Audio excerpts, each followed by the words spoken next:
हाय, मैं हूँ wallet Washington से और मेरे पास एक बहुत पर्सनल स्टोरी है शेयर करने के लिए। पर उससे पहले प्लीज लाइक और सब्सक्राइब करें। मेरी माँ ने जन्म दिया 2 जुड़वा लड़कियों को, मैं और मेरी बहन सोफी।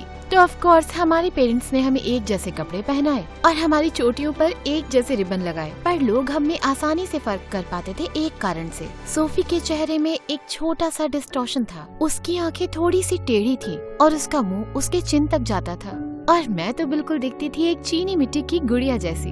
जहाँ भी हम जाते लोग मुझे देखकर ऊ और आ करते, ये इतनी सुंदर है कि असली लगती ही नहीं। उसकी भूरी आंखों को तो देखो। मेरी आंखें भी तो भूरी हैं, पर हर कोई सोफी को इग्नोर करता और उसे बहुत बुरा लगता। मैं उसे बताती कि वो बिल्कुल मेरे जैसी सुंदर है, पर वो सुनने को तैयार ही नहीं थी। साल दर साल मेरी बहन को मुझसे नफरत होने लगी। सोफी हर कोशिश करती कि मैं भी उसकी तरह दुखी और गुस्से वाली बन जाऊं। वो स्कूल में मेरे खिलाफ अफवाह फैलाती, मेरी डायरी पढ़ती और एक बार उसने मेरी आईब्रो शेव करने की कोशिश की। दिन रात मैं बस डर में ही रहती थी और मेरे पेरेंट्स इस बात पर बिल्कुल ध्यान ही नहीं देते। मैं 1 हफ्ते के लिए उसके इलेक्ट्रॉनिक्स ले लूंगा। ये काफी नहीं है डैड, सोफी मेरी लाइफ बर्बाद कर रही है। अगर उसने मुझे वाकई चोट पहुंचाई तो? हो वायलेट, ऐसा मत सोचो। सोफी बस एक दौर से गुजर रही है, हम उसे सच में तुम्हें चोट पहुंचाने नहीं देंगे। वो समझते ही नहीं थे और जब मैं 14 साल की हुई चीजें बहुत ज्यादा बिगड़ गयी। एक दोपहर जब मैं स्कूल से वापस आई तो देखा सोफी मेरे पेरेंट्स के साथ सोफे पर बैठी है और वो बहुत गुस्से में लग रहे थे। तुम ऐसा कैसे कर सकती थी वायलेट? ये क्या बोल रहे हो आप? सोफी ने कहा तुमने 1 घंटे उसे अलमारी में बंद करके रखा था। उसकी चीखें सुन के हम यहाँ आए। क्या? तभी मैंने सोफी को देखा और वो मुँह छुपाकर हंस रही थी। मैं बस वायलेट के आसपास सेफ नहीं फील करती हूँ मम्मी। इसके बाद मैं अब उस पे भरोसा कैसे करूँ? गाइस, वो मुझे फंसा रही है। उसने अपने आप को खुद अलमारी में बंद किया था और वो ऐसा क्यों करेगी? ये क्या बकवास है वायलेट। मेरे पेरेंट्स को दिखता नहीं कि सोफी कितनी पागल है। किसी ने उस रात मुझसे बात नहीं की।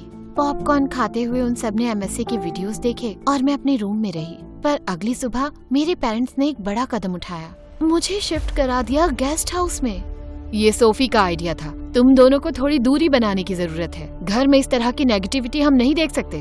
तो आप मुझे बाहर निकाल रहे हो? क्यों? क्योंकि मैंने उसे अलमारी में बंद किया था? मैंने कहा ना वो मैंने नहीं किया था। किसने किया इससे फर्क नहीं पड़ता। पॉइंट ये है कि अभी तुम दोनों एक दूसरे के लिए टॉक्सिक हो और इस वक्त सोफी को हमारी तुमसे ज्यादा जरूरत है। तुम्हारे पास बहुत फ्रेंड्स हैं तो तुम्हें ज्यादा फर्क नहीं पड़ेगा। ये बस थोड़े टाइम के लिए है वायलेट। मैं बिल्कुल हैरान रह गई। मुझे उस चीज की सजा मिल रही थी जो मैंने की ही नहीं, और ये सब सोफी की वजह से। उस शाम मैं गेस्ट हाउस में शिफ्ट हो गई और अपनी फैमिली में से किसी से भी बात नहीं की, बल्कि मैंने उनको अगले कई महीनों तक बिल्कुल इग्नोर किया। हाँ, साफ था कि मेरे बिना सोफी घर में ज्यादा खुश थी। उसने नए दोस्त भी बनाए और नई हॉबीज भी पाल ली, पर मैं अभी भी गुस्से से पागल थी। एक दिन मैं सुपरमार्केट से बाहर आ रही थी तो मुझे बेंच पर एक बेघर लड़का दिखा, फिरोजी रंग के बालों वाला। मैंने तुरंत उसे कुछ केले और कुछ छुट्टे दिए और वो हंसने लगा। वो, मैं तुम्हें भिखारी लगता हूँ? थोड़े तो लगते हो। ये कपड़े बस थोड़े से पुराने हैं। मैंने फिर भी जोर दिया कि वो केले रख ले और हम दोनों ने साथ मिलकर लंच भी किया। पता चला कि उसका नाम ईस्टन है और वो पास ही के घर में रहता है, और बातों बातों में पता चला कि वो दिल का भी काफी अच्छा था। मैंने ईस्टन को बताया अपने घर की सिचुएशन और सोफी के बारे में, और उसे एक बहुत अच्छा आइडिया आया। घर से भागने का नाटक करो, आधी रात में एक नोट छोड़ के जाओ, फोन पर लोकेशन सर्विस बंद कर देना और मेरे घर पर रुक जाना। वो इतना घबरा जाएंगे कि वो जिद करके वापस तुम्हें लाएंगे और हो सकता है वो तुम्हारी बहन को भी सजा दे। मैं तुरंत मान गई। मुझे अपनी फैमिली को मजा चखाना ही होगा। तो उस रात मैंने अपने दोनों पेरेंट्स को मैसेज करके भागने की बात कही और अपने फोन की लोकेशन ऑफ कर दी। अगली 2 रातें मैंने ईस्टन के घर में बिताई। उसकी फैमिली बहुत ही गरीब थी और मुझे फटे गद्दे पे सोना पड़ा, पर फिर भी मैं काफी खुश थी। मेरे पेरेंट्स तो डर से पागल हो रहे होंगे। शायद उन्हें लगता है तुमने गैंग ज्वाइन कर लिया। या उन्हें लगता है कि मैं प्रेग्नेंट हूँ और शादी करने भाग गई। बदकिस्मती से ये मजा ज्यादा दिन नहीं चला। अगली सुबह मेरे पेरेंट्स ईस्टन के घर आए बहुत सारी पुलिस के साथ। पहले तो मुझे गले लगाकर वो रोए, लेकिन फिर वो दोनों गुस्सा हो गए। तुम हमें ऐसे डरा कैसे सकती हो? हमें कोई आइडिया नहीं था कि क्या हुआ है। सॉरी, लेकिन आपने मुझे बिना कारण के घर से निकाल दिया और फिर मुझ पर ध्यान भी नहीं दिया। आपको तो मजा चखाना ही था। मजा चखाना था? वालिद, हम जानते हैं कि हमारे घर में थोड़ी दिक्कतें हैं और हमने तुम पर ज्यादा ध्यान भी नहीं दिया है, पर इस तरह से गायब हो जाना, ये तो पागलपन है, हमारे साथ आओ इसी वक्त। उसके बाद मॉम ने मुझे घर वापस आने दिया, पर वो मुझ पर कड़ी नजर रखने लगी।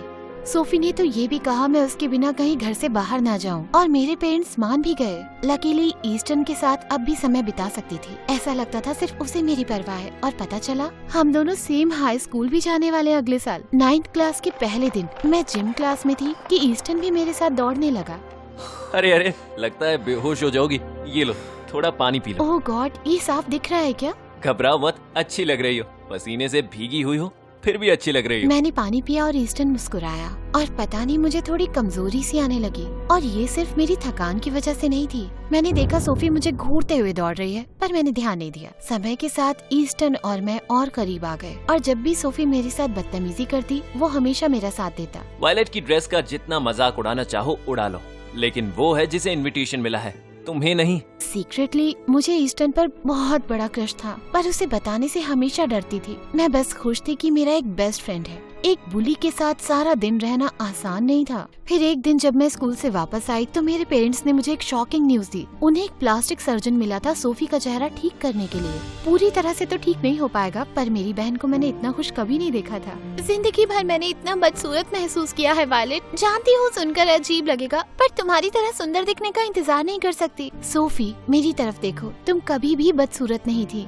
पर अगर इस सर्जरी से तुम्हें अच्छा कॉन्फिडेंस मिलता है तो मैं तुम्हें सपोर्ट करती हूँ। सोफी रोने लगी और मुझे गले लगा लिया। सर्जरी रूम में मैं पूरा समय उसके साथ थी, और उसने अपने बर्ताव के लिए मुझसे माफी भी मांगी, और मैं खुश थी। मैं तैयार थी हमारी लड़ाई को पीछे छोड़ने के लिए। सोफी की सर्जरी के बाद हमारे बीच चीजें बदल गयी। सोफी अब मुझसे जलती नहीं थी और मेरे और ईस्टन के साथ समय भी बिताने लगी। फिर एक दिन मैं हमारे फ्रंट यार्ड में गई और मुझे लगभग हार्ट अटैक आ गया।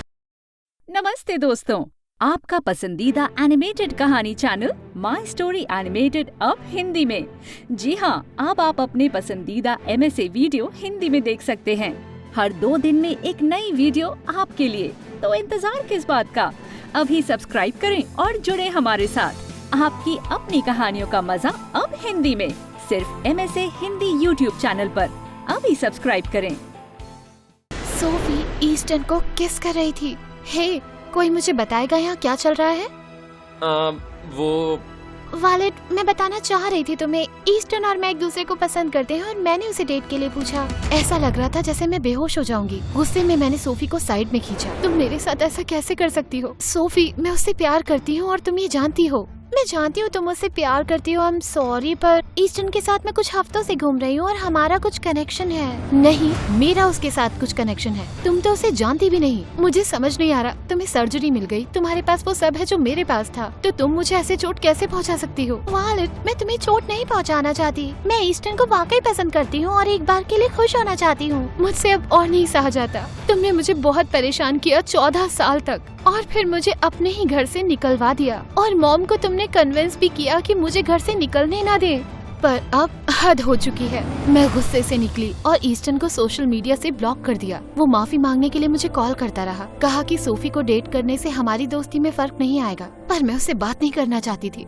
अगले दिन स्कूल में मैंने डिसाइड किया कि अब बदला लेने का वक्त आ चुका है। मेरा पहला बदला था कैफेटेरिया के दरवाजे पर पेंट की बाल्टी रखना, और जब सोफी और ईस्टन अंदर आए तो पूरा पेंट उनके ऊपर गिर गया। सब लोग पागलों की तरह हंसने लगे और मुझे बहुत अच्छा लगा। एक दिन के लिए मुझे सस्पेंड किया गया, पर कोई बात नहीं, और मैं वहाँ नहीं रुकी। अगले पूरे महीने मैंने उन पर वो सारे प्रैंक किए जो स्कूल में कर सकते हैं। उनके लॉकर में स्पाइडर रखना, उनकी चेयर पर गोंद लगाना ताकि वो चिपक जाएं। मुझे थोड़ा गिल्टी फील होता, पर सोफी तो ये डिजर्व करती है। और ईस्टन मेरी बहन को डेट कर रहा था जिसने पूरी लाइफ मुझे बुली किया। फिर एक दिन मैं बैठकर पढ़ाई कर रही थी और ईस्टन मेरे पास आया, और वो बहुत गुस्से में था। अब बहुत हो चुका वायलेट, तुम्हारी जलन ने तुम्हें पागल कर दिया है। स्कूल के सारे बच्चे तुमसे डरने लगे हैं। क्या मतलब? मैंने तुम्हारे और सोफी के अलावा किसी को परेशान नहीं किया। अच्छा, क्योंकि तुम्हारे पेंट बकेट वाले प्रैंक से पूरे कैफेटेरिया में पेंट फैल गया। एक बच्चा उससे फिसला और उसे मोच आ गई।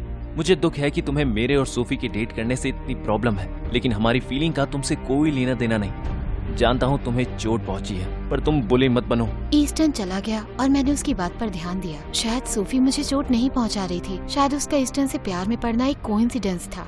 शायद मुझे उसके लिए खुश होना चाहिए था। तो उस हफ्ते मैंने लोगों के साथ चीजें ठीक करने की पूरी कोशिश की। मैंने वॉलंटियर किया बच्चों के होमवर्क में हेल्प करने में, ताकि वो जान जाए मैं कोई मॉन्स्टर नहीं। और मैंने सोफी और ईस्टर्न से माफी भी मांगी, और हैरानी की बात है उन्होंने मुझे माफ किया। फ्राइडे नाइट को सोफी और ईस्टर्न बीच पर अपनी 1 मंथ की एनिवर्सरी मना रहे थे, तो मैंने सोफी से कहा मैं उन्हें एक पिकनिक बास्केट भेजूंगी। पर जब मैं वहाँ पहुँची तो सोफी वहाँ पर अकेले बैठी थी और वो रो रही थी। हे, क्या हुआ? ईस्टर्न कहाँ है?